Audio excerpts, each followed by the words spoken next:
उपविश्य वक्तुं किञ्चित् बिभेमि। संस्कृतबान्धवाः नमस्काराः। इदानीं किञ्चित् यत् अस्माभिः अनुभूतं संस्कृतकार्येषु तस्य विषये वदामि।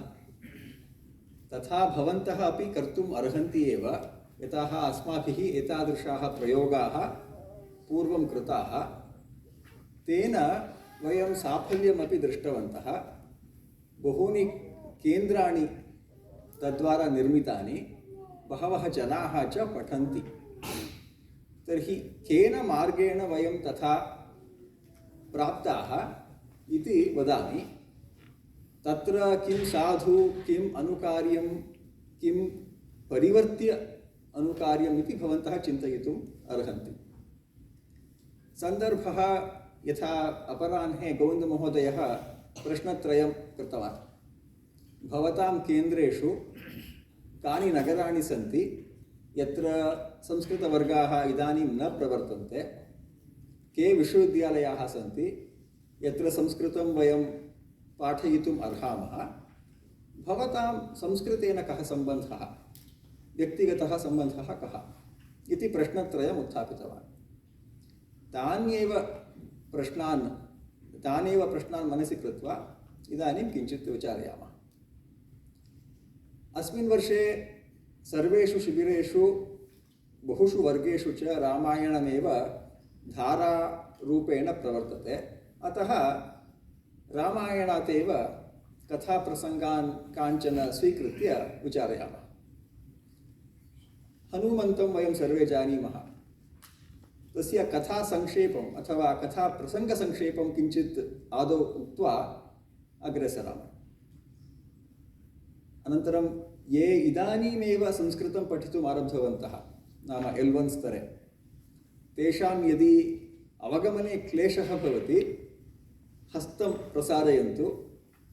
किञ्चित् मध्ये मध्ये आङ्ग्लानुवादेन वदामि। परन्तु कथा तु प्रसिद्धा एव, सर्वे पात्रं जानन्ति। अतः मन्ये अवगमने क्लेशः न स्यात्। हनुमान् यदा अभिगतः सर्वैः, भवता गन्तव्यं, सीतायाः अन्वेषणं भवतः कार्यम् इति सर्वेपि उक्तवन्तः। तस्मिन् समये हनुमतः स्थितिं स्मरन्तु। सः स्वस्य सामर्थ्यं विस्मृतवान् आसीत्। अन्ये सर्वे वानराः रामादयः गत्वा उक्तवन्तः, ओ भवता एव कर्तुं शक्यं, भवतः सामर्थ्यं वर्तते, अन्यस्य कस्यापि अत्र तावत् दूरं गत्वा सीतान्वेषणं कर्तुम् अन्यस्य सामर्थ्यं नास्ति इति अन्ये उक्तवन्तः। तावत्पर्यन्तं हनुमान् यद्यपि तस्य स्वस्मिन् सामर्थ्यं धरति स्म, समग्रं तादृशं सामर्थ्यं सः विस्मृतवान् आसीत्। तर्हि यानि कान्यपि मित्राणि आसन्, तानि सर्वाणि अपि उक्तवन्तः, भो हनुमन्, भवान् गच्छतु, सीतान्वेषणं करोतु इति। अस्तु, लङ्कां गतवान्, लङ्कां प्राप्तवान्। लङ्का नाम तत्र GPS कोआर्डिनेट् न आसीत्, सीता कुत्र वर्तते इति। तर्हि अन्वेषणं कर्तव्यं।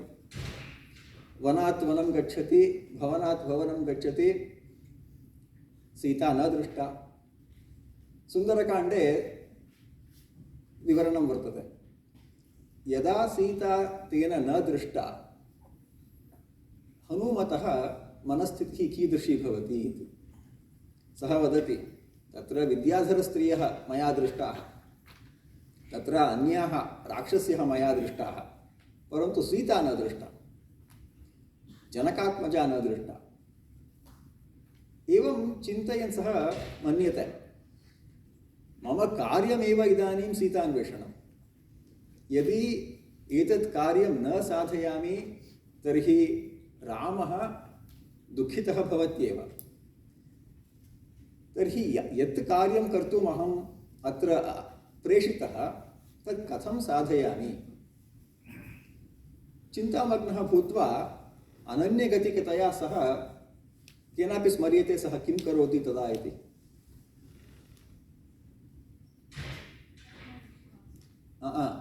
सः भगवत् स्मरणं करोति, रुद्रं स्तौति, अन्यान् देवान् स्तौति, परन्तु सः किमिति भगवत् स्मरणं करोति। यदा सः भगवत् स्मरणं करोति पुनः तस्य मनसि एतत् स्फुटं भवति यत् कृते अहम् अत्र आगतः, मम कार्यं न, एतत् भगवत् कार्यम्। एवमेव अहं लङ्कां न आगतवान्, पर्यटनार्थं न आगतवान्। सर्वेपि मां किमर्थं प्रेषितवन्तः? किमपि महत् साधनीयं वर्तते। महत् साधनीयं वर्तते, यत्र मुख्यं केन्द्रं किं कार्यस्य? साक्षात् भगवान् विष्णुः।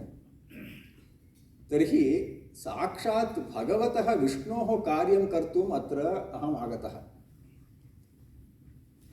विष्णोः कार्यं न करोमि चेत् अन्यत् कृत्वा किं प्रयोजनं? कथञ्चित् मया सीता अन्वेष्टव्या। तदा पुनः सः ध्यानं करोति, तदा स्वयम् अवगच्छति। अशोकवनिकायां स्यात् इति गत्वा तत्र पश्यति। स्वयं हनुमतः अपि एवं शक्तिविस्मरणं शक्यम्।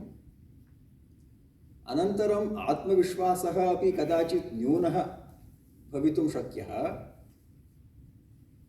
तदा भगवत्स्मरणेन सः पुनः मार्गं पश्यति, अशोकवनिकायां सीतां पश्यति। यदा सः सीतां पश्यति, झटिति गत्वा हे सीते आगतः इति न वदति। किञ्चित् कालं तत्र स्थित्वा पश्यति। रावणः आगत्य सीतया सह सम्भाषणं करोति, तदपि सः पश्यति। सीतायाः वर्तनं कथं भवति, रावणस्य वर्तनं कथं भवति। यदि इदानीं रामः आगत्य रावणेन सह युद्धं कुर्यात्, तर्हि रावणो नाम कः इति सः पश्यति। सम्यक् विचार्य अनन्तरं लङ्कां दहति, तत् भिन्नं। परन्तु सः सूक्ष्मं सर्वं दृष्ट्वा एव अग्रे सः कार्यं करोति। तादृशः हनुमान् अस्माकं कार्याणां कृते निदर्शनं भवितुम् अर्हति। यदा वयं चिन्तयन्तु, भवन्तः केन्द्रेषु योजयन्ति, वर्गान् योजयन्ति, कार्यक्रमान् योजयन्ति, संस्कृतशिबिरं कुर्वन्ति, संस्कृतदिनम् आचरन्ति। सर्वत्र सङ्घः अपेक्षितः। एकैकः कार्यं कर्तुं न पारयति। सङ्घः शक्तिः कलौ युगे, सङ्घे शक्तिः। अतः तर्हि सर्वे मिलित्वा कार्यं कुर्वन्ति। यदा मिलित्वा कार्यं कुर्वन्ति, क्लेशाः भवन्ति, विविधप्रकारक्लेशाः भवन्ति। एकं तु अस्माकम् अन्यानि कार्याणि सन्ति, कथं समयं दद्मः इति कश्चन, अथवा अत्र सः एवं कर्तुम् इच्छति, अहं भिन्नं कर्तुम् इच्छामि इति अपरः, अथवा कार्यं कर्तव्यं, धनम् आवश्यकम्, अथवा अन्यत् साधनम् आवश्यकं। विभिन्नाः क्लेशाः भवन्ति। सर्वस्यापि समाधानार्थं किं मार्गं वयं पश्यामः? यदि एकत्र आगत्य पुनः पुनः विचार्य एवम् अस्माकं ध्येयं वर्तते, एतद् भगवत् कार्यं, संस्कृतकार्यं नाम सामान्यकार्यं नास्ति। यदि साक्षात् हनुमान् एवं चिन्तयति, यत्कृते अहं तत्र प्रेषितः, मम कार्यं नास्ति, साक्षात् भगवत् कार्यं, तथा वयमपि सामान्यं कार्यं नास्ति, वयमेव इतस्य कृते अस्मिन् लोके प्रेषिताः, वयमेव पात्रभूताः एतादृशं कार्यं कर्तुम् इति मनसि विश्वासं कल्पयित्वा कुर्मः, तर्हि कार्याणि सिद्ध्यन्ति। उदाहरणानि कानिचन वदामि। एतादृशं कार्यं वयं कथं साधितवन्तः। महोदयः पूर्वम् उक्तवान्, मेरिलेण्ड् राज्ये गणः आसीत् इत्यादिकं। तत्र आदौ कतिपयाः वयम् आस्म। मेरिलेण्ड् राज्ये सर्वे पठामः स्म, संस्कृते अभिरुचिः आसीत्।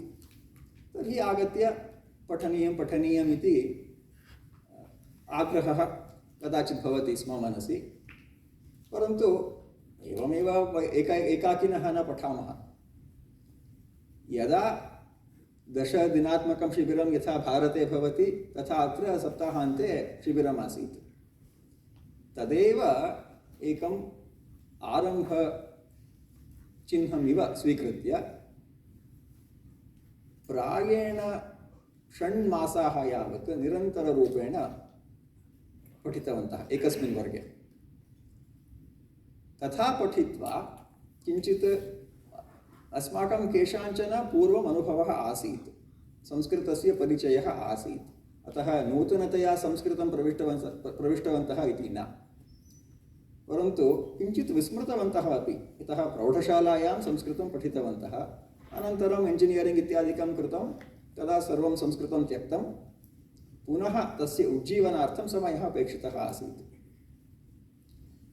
परन्तु यदा तथा कृतवन्तः अनन्तरम् अस्मादृशाः अन्यत्र अपि स्युः इति मनसि आगतम्।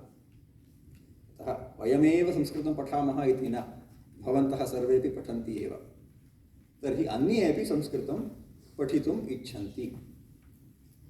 तर्हि यथा वयं संस्कृतं पठितुम् आरब्धवन्तः मेरिलेण्ड् विश्वविद्यालये, तथा अन्यत्रापि गत्वा वयं किञ्चित् प्रेरयामः।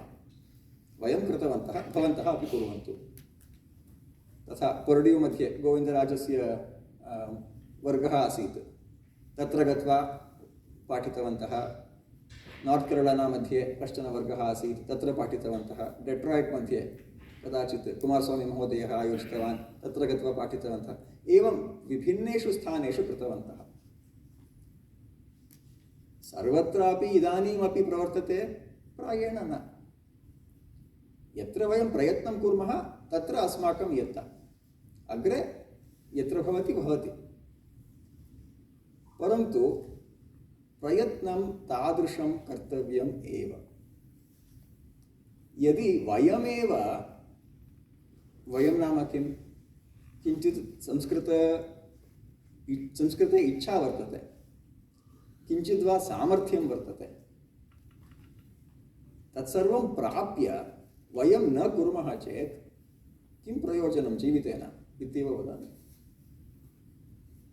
अस्माकं जीवनस्य अङ्गभूतं भवतु, परन्तु किञ्चिद्वा पठामः, पाठयामः। किमर्थं पाठनीयम्? इदानीं पुस्तकानि पठामः, तदा चिन्तयामः, ओ मया अवगतं, मया गृहीतं स्वारस्यं। परन्तु यदा पाठयन्ति तदा प्रश्नाः उद्भवन्ति। भवतां न, भवतामपि प्रश्नाः भवेयुः, परन्तु छात्राणां प्रश्नाः भवन्ति। तत् समाधानं कर्तव्यं। तदर्थम् अधिकम् अध्ययनम् अस्माकमेव प्रवर्तते। अतः पाठनेन अधिका एव सिद्धिः भवति। यदा पाठनीयं टीकाद्वयं, टीकात्रयं, टीकाचतुष्टयम् अस्माभिः दृश्यते। एते प्रश्नाः भवेयुः, एते प्रश्नाः अस्माभिः उत्थापनीयाः। सामान्यतः आदौ छात्राः प्रश्नं न कुर्वन्ति। किमर्थम्? अवगमने एव अवधानं भवति। अत्र प्रश्नः कर्तव्यः इति न स्फुरति।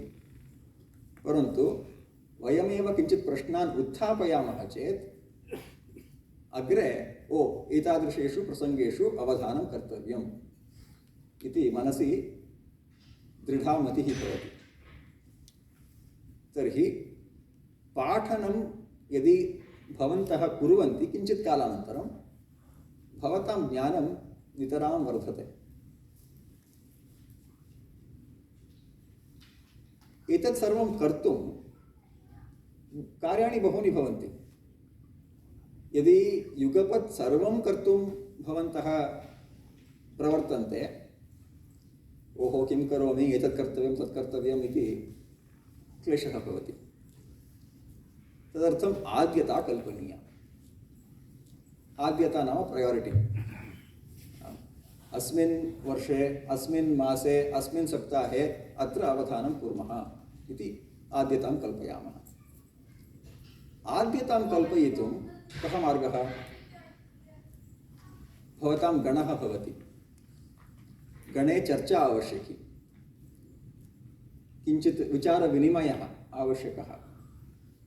एकः चिन्तयति एवं भवतु, अत्र मुख्यं भवति, अपरः चिन्तयति एतद् भवतु इति। तत्र पुनः पुनः विचार्य किञ्चित् मन्थनं कृत्वा आद्यतां वयमेव कल्पयितुं शक्नुमः। तादृशीं चर्चां कर्तुं भवन्तः अभिमुखं मिलन्ति चेत् किञ्चित् भवतां किं चिन्तनमिति अन्यः अवगच्छति, अन्यः भवन्तः अपि अन्येषां चिन्तनम् अवगच्छन्ति। ज़ूम् माध्यमेन एतत् सर्वं न भवति तावत्। किमर्थमिति चेत् ज़ूम् मध्ये मध्ये मध्ये किञ्चित् चायं पिबामः, अन्यत् मध्ये मध्ये वाट्साप् पश्यामः, अथवा अन्यस्य कस्यापि आह्वानं भवति, तत्सर्वं मास्तु। मासे एकवारम् अथवा मासद्वये एकवारं कस्यचित् गृहे मिलित्वा तत्र चायं पिबन्तु। तथा अभिमुखमेलनेन यत् साधयितुं शक्यं तद् ज़ूम् द्वारा वयं सर्वे कार्यालये इदानीं ज़ूम् द्वारा सर्वं कुर्मः, तद् भवतु नाम, परन्तु तत्रापि का हानिः इति वयं जानीमः। अभिमुखं मेलनं निश्चयेन भवितुमर्हति। तदा एव किञ्चित् अग्रे कार्यवृद्धिः भवति। एतावत् इदानीम् उक्त्वा किञ्चित् अत्र विरामं स्वीकरोमि। भवन्तः वदन्तु, इदानीं भवतां केन्द्रेषु यत् कर्तुं भवन्तः उद्युक्ताः सन्ति, तत्र भवतां मनसि क्लेशाः मुख्यतया के इति। अनन्तरं किञ्चित् अग्रे वदामि। कोऽपि? अतः मन्ये भवन्तः सर्वेपि कर्तुमेव आगताः कार्यम्, अथवा पठितुम् आगताः, अथवा पाठयितुम् आगताः। एतदपि चिन्तयामि, यावन्मात्रेण भवन्तः कार्यं कर्तुम् इच्छन्ति अथवा यावन्तः वर्गाः भवितुम् अर्हन्ति इति चिन्तयन्ति, तावत् इदानीं न प्रवर्तेत। तथा किमर्थं न भवति, कः क्लेशः, वाट् आर् द रोड् ब्लाक्स् इति वदन्तु।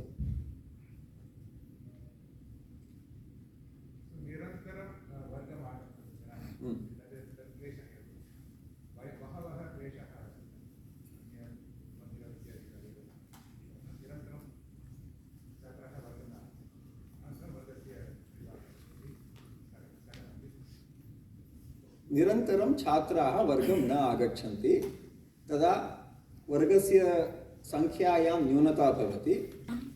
यदि वर्गे संख्या न भवति तर्हि अग्रे गन्तुं कष्टं भवति। एकः जनद्वयं जनत्रयं भवति चेत् वर्गस्य वर्गत्वं न तिष्ठति। एषा समस्या अन्यैः अनुभूता किम्? आम्, सामान्या समस्या। अस्तु, वदामः एकम् एतत्। अपरं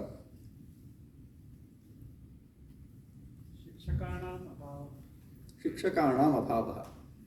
कस्मिन् विषये अभावः इति? पाठयितुं न इच्छन्ति। कस्मिन् स्तरे पाठयितुं न इच्छन्ति इति वा, अथवा सामान्यतः शिक्षकाः न सन्ति इति वा?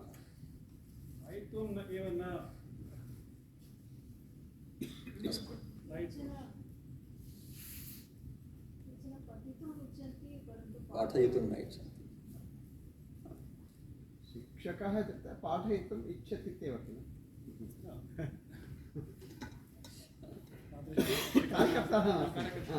अस्तु द्वितीया समस्या समीचीनम् अनन्तरं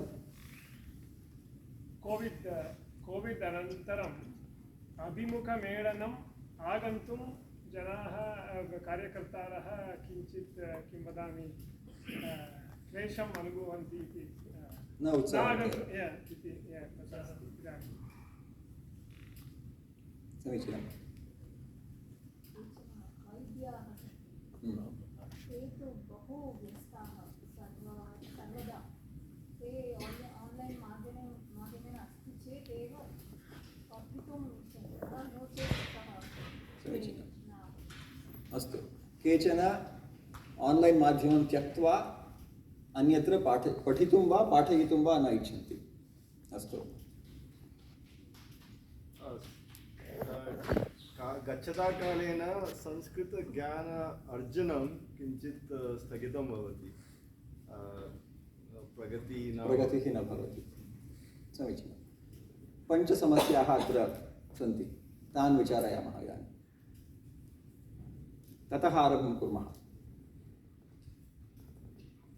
आदौ अधिकं ज्ञानं प्राप्नुमः परन्तु अन्यानि कार्याणि भवन्ति अथवा पाठनकार्याणि भवन्ति स्वाध्यायार्थं यावन्मात्रेण समयः अपेक्षितः अथवा प्रयासः अपेक्षितः न भवति अतः किञ्चित् प्लाटोयिङ्ग् भवति खलु सा समस्या वस्तुतः तत्रापि अन्वयति पाठयितुं न इच्छन्ति इत्यत्र किमर्थम् एवं पञ्च समस्याः इति स्वीकृतवान् इत्युक्ते बहुत्र समस्यानां किञ्चित् मूलं समानं भवति सिम्प्टम् इति वदामः सिम्प्टम् एतत् सर्वं भवितुम् अर्हति मूलतः किं कारणम् इति विचारयामः चेत् सिम्प्टम् निवारणमपि किञ्चित् सुलभं भवति एतद्द्वयं स्वीकुर्मः इदानीं शिक्षकाः पाठयितुं न इच्छन्ति यतः ते मन्यन्ते यदि ते पठन्ति स्वयं लाभः भवति अथवा केचन चिन्तयन्ति मम पाठने इतोपि विश्वासः नास्ति अथवा मम सामर्थ्यम् अस्ति वा इति अहं न जानामि किञ्चित् आत्मविश्वासः न स्यात् सापि समस्या केचन पाठयन्ति परन्तु प्रगतिः न भवति कैमरा वर्तते परन्तु तथापि वदामि केषाञ्चन अग्रे प्रगतिः न भवति इति स्थितिः वस्तुतः स्वीकरणीया इदानीं भवन्तः चिन्तयन्तु कार्येषु सर्वे CEO भवन्ति किं सर्वे अपि किं प्रधानमन्त्रिणः भवन्ति किं कुत्रापि वयं तिष्ठामः तत्र नूतनान् अंशान् पश्यामः परन्तु एकरीत्या प्लाटो भवति एव परन्तु ज्ञानसम्बद्धं प्लाटो इति न यस्मिन् कार्ये रताः अथवा यत्र अस्माकम् अवधानं भवति तत्रैव बहुकालं यावत् कुर्मः तत् वस्तु स्थितिः किमपि कर्तुं न शक्यं तत्र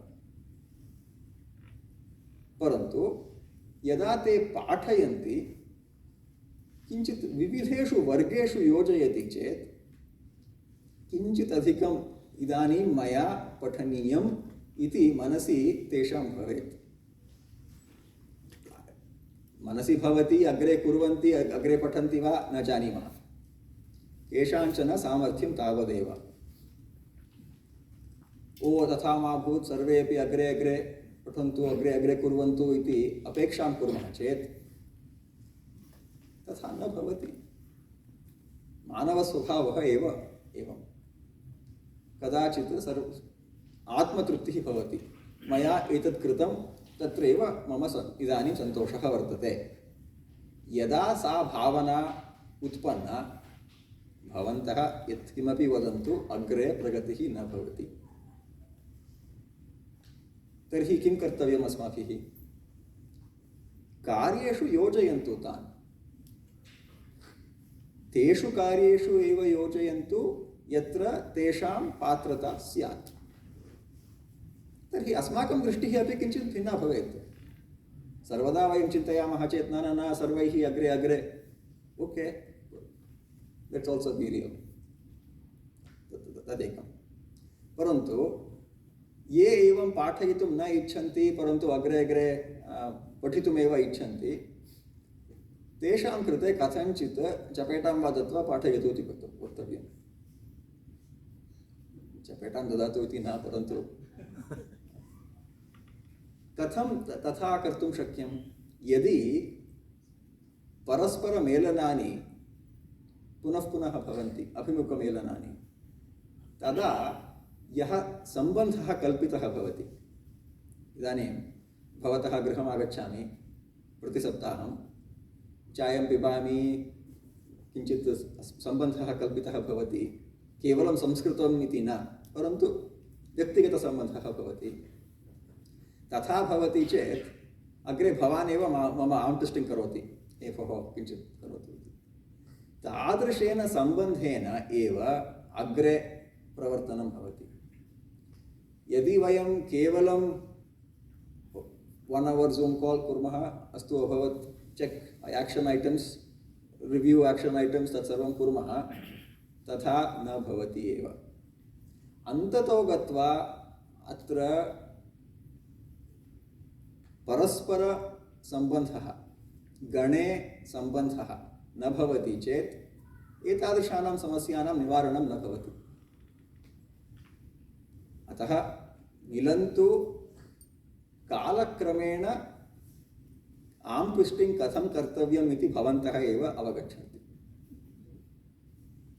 वस्तुतः यावत्पर्यन्तं वयम् इदानीम् आवलिं कृत्वा आक्षन् ऐटम् अथवा दायित्वं कल्पनं तत्सर्वं कुर्मः, तेन किञ्चित् कार्यम् अग्रे गच्छति। But at the end of the day arm twisting works. भवती उक्तवती, स्मारयतु, वैद्यानां केषाञ्चन एवं समस्याः भवन्ति, तान् सर्वत्र सर्वेषु मेलनेषु आगन्तव्यम् इति निर्बन्धं मा कल्पयतु, तावदेव। कदाचित् वा आगच्छन्तु, कदाचित् वा पठन्तु। आदौ यदि वयम् आग्रहं कुर्मः, सर्वेपि सर्वेषु वर्गेषु आगच्छन्तु, सर्वेषु वर्गेषु अभिमुखवर्गेषु पाठयन्तु, जनाः न आगच्छन्ति, अभिमुखं न आगच्छन्ति। अतः किञ्चित् मिश्रितरूपेण कर्तव्यम्। तथा एव बहून् वर्गान् तथा एव कृतवन्तः। यदा शक्यम् आगच्छतु, यदा शक्यम् आन्लैन् माध्यमेन भागं वहतु, परन्तु तदर्थं शिक्षकाणां दायित्वम् अधिकं भवति। नाम इदानीं यदा वयं पाठयामः, करपत्रादिकं रचनीयं भवेत्, अथवा इदानीम् एषः पाठः अद्य कल्प्यते, तस्य मुद्रणं कृत्वा स्थापयामि, मुद्रणं श्रुत्वा अग्रे आगच्छेत्। यदि वर्गम् आगन्तुं न शक्नोति, लिसन् टु द रेकार्डिङ्ग् वा गो थ्रू द होम्वर्क् वा कृत्वा अग्रिमवर्गम् आगच्छति चेत् अवगमनं भवति, अथवा he will be completely lost. So you missed a class and you lost track of what's going on. तथा यदि न भवेत्, शिक्षकस्य दायित्वम् अधिकं भवति। तर्हि शिक्षकस्य एतादृशी समस्या भवति इति सः अपि जानीयात्। यः केवलं ज़ूम् माध्यमेन आगच्छति, कथं जानाति? वर्गानन्तरं यदा किञ्चित् चायं पिबन्ति, तदा किञ्चित् विचारविनिमयः, ओहो पश्यतु, प्रातः शीघ्रम् उत्थितवान् अद्य, एतत् सर्वं लेसन् कर्तुम् अत्र भवतां कृते एव एतत् सर्वं कृतवान् इति। गिल्ट् वर्क्स्। भवतां कृते एतत् सर्वम् अहं करोमि, भवान् एकवारं वा आगत्य मुखं दर्शयतु मम गृहे। गिल्ट् ट्रिपिङ्ग् वर्क्स्। वस्तुतः पुनः सर्वम् आर्म् ट्विस्टिङ्ग् मूलमेव अत्र। यावत्पर्यन्तं गणः रूढः न भवति, तावत्पर्यन्तम् एतादृशं सामान्यं एव करोतु, तथा कर्तव्यम्। तर्हि तदासीत्। कोविड् विषयस्य तत्र किं वक्तुं न शक्नुमः। केषाञ्चन मनस्थितिः एव इदानीं भिन्ना। तत्र यावत् वयं प्रयत्नं कुर्मः तावत् प्रयत्नं कुर्मः, आगच्छतु इति वदामः, परन्तु न न न वयं कोविड्तः भीताः गृहे एव भवामः, किमपि कर्तुं न शक्नुमः तत्र। परन्तु मन्ये इदानीं यद्यपि एतत् वदन्ति सर्वत्र जनाः गच्छन्ति एव, नाम सर्वं त्यक्त्वा गृहे एव उपविशन्ति इति न। अस्तु, कोविड् आगतं, कोविड् गतम्, इदानीं जनाः सर्वत्र गच्छन्ति, अटन्ति, विमानानि पूर्णानि सन्ति। सो yes, there is COVID, yes, there is all that, परन्तु life goes on. एवं पुनः पुनः वदन्ति चेत् ते किञ्चित् वा अवगच्छेयुः, life goes on, पुनः आगन्तव्यं, केवलम् आन्लैन् मीटिङ्ग् इति मास्तु इति। एवं परन्तु भवन्तः अपि तत्र स्वानुभवं वक्तुमर्हन्ति यत् तस्मिन् प्रसङ्गे किं अन्यत् भवितुमर्हति इति। परन्तु या समस्या पद्मनाभमहोदयेन कथिता, वर्गेषु जनाः भवन्ति, सो फस्ट् मन्त् लेट्स् से 15 पीपल्,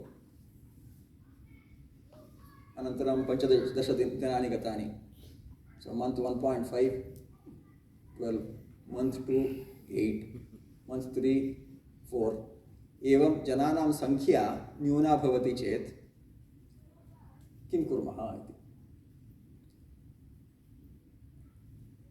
तत्र उपायद्वयं वदामि। यदा भवन्तः प्राथमिकस्तरे शिबिराणि वा सप्ताहान्ते वर्गान् वा कुर्वन्ति, एकस्मिन् सप्ताहान्ते वर्गं कुर्वन्तु, झटिति तदग्रिमे सप्ताहान्ते अपि वर्गान्तरं कुर्वन्तु। तदा चिन्तयतु 15 जनाः एकस्मिन् वर्गे, 15 जनाः अपरस्मिन् वर्गे इति। वर्गद्वयस्य नाम अनन्तरं साप्ताहिकवर्गद्वयस्य आरम्भः भवतु, 10 जनाः इति। क्रमेण तत्र ह्रासः भवति, अनन्तरम् उभयोः वर्गयोः मिश्रणेन एकः वर्गः भवति। ज्ञातं? So start independent classes, combine them. This will only work if you start classes around the same time. So this weekend one shibiram, next weekend one more shibiram, then you combine the two classes eventually. That is one potential solution. अपरं वयम् एवं कृतवन्तः कदाचित्, यदि online माध्यमेन भवति तर्हि भवन्तः अत्र गच्छन्तु, भवन्तः तत्र गच्छन्तु इति किञ्चित् विभज्य ये वर्गाः प्रवर्तन्ते तत्र प्रेषणम्। परन्तु मम अनुभवे what works best in this case, वर्गान् शीघ्रं पाठयन्तु। केचन इदानीम् अभ्यासपुस्तकं स्वीकृत्य पठन्ति। कति मासान् स्वीकुर्वन्ति अभ्यासपुस्तकस्य पठने? ये इदानीं वर्गेषु पठितवन्तः अथवा पाठितवन्तः? एकवर्षम्, अनन्तरं 9 मासाः, अनन्तरं 6 मासाः, अनन्तरं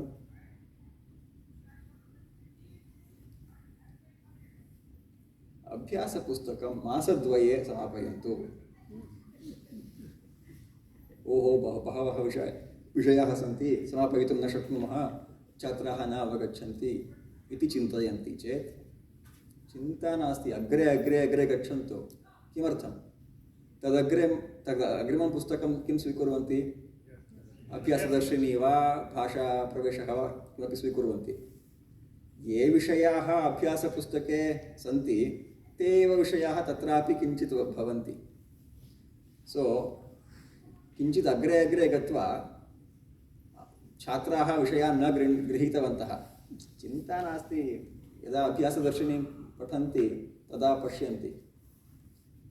अतः मासद्वये अभ्यासपुस्तकं समग्रं पठन्तु। 6 मासाः 9 मासाः एकवर्षं किं 5 इयर् प्लान् अस्माकम् एते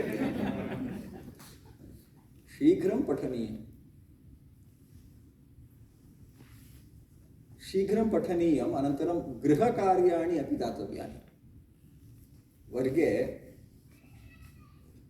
एवं करोमि स्म। यदा प्राथमिकस्तरवर्गेषु पाठयामि स्म, इदानीं प्राथमिकस्तरं न पाठयामि, परन्तु अतीव प्रभावः मया दृष्टः।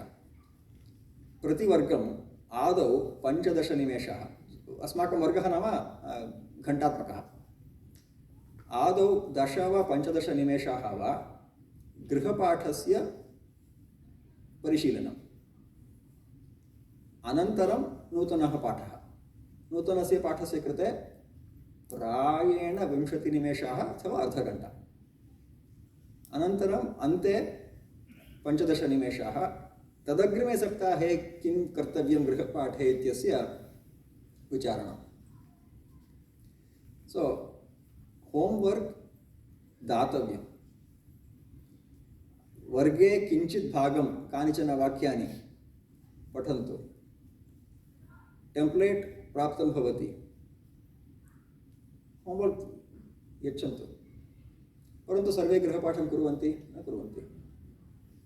परन्तु यदा कश्चन करोति अपरः न करोति, तेषां मनसि ओ सः कृतवान् अहं न कृतवान्।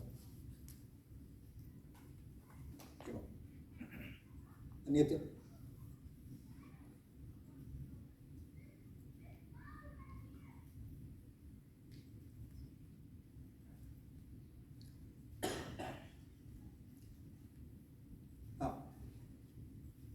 एवं किञ्चित् जलं दीयते किम्?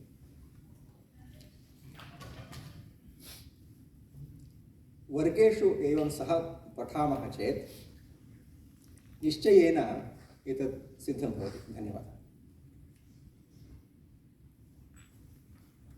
ततो गत्वा यदि अस्माकं मनसि एवं स्फुटता वर्तते, एतत् भगवत्कार्यं कर्तव्यम्, अस्माकं सामर्थ्यं वर्तते, करोमि एव इति धृत्या कुर्वन्ति चेत् निश्चयेन एतादृशी या समस्या आसीत् कालक्रमेण निवारणं शक्यमेव। शक्यं नाम एवं वयं कृतवन्तः। एतादृश्यः समस्याः अस्माकमपि आसन् एव। समस्याः आसन्, परन्तु प्रगतिः अपि साधिता। केचन पाठयितुं न इष्टवन्तः, क्रमेण किञ्चित् पाठितवन्तः। किञ्चित् तेषां कृते वयं पाठनमपि कृतवन्तः। तदा तेषामपि किञ्चित् मनसि सन्तोषः भवति, ओ मया किञ्चित् तत्र अधीतं। यदा भारतात् शिक्षकाः अत्र आहूताः भवन्ति, तदा तेषां प्रेरणा भवति। तर्हि इदानीं यूट्यूब् मध्ये अपि बहूनि भाषणानि सन्ति। तानि स्वीकृत्य अपि एतादृशानां समस्यानां वयं निवारणं कर्तुं शक्नुमः। मनसि यदि अस्माकं एषा स्फुटता वर्तते, एतत् मम कार्यम्, अन्यः आगत्य कोऽपि एतत् न करोति, अहमेव कर्तुं समर्थः, अहमेव करोमि इति कश्चन अहङ्कारः भवतु नाम, तदा एतादृशं कार्यं भवन्तः कर्तुं समर्थाः भवन्ति।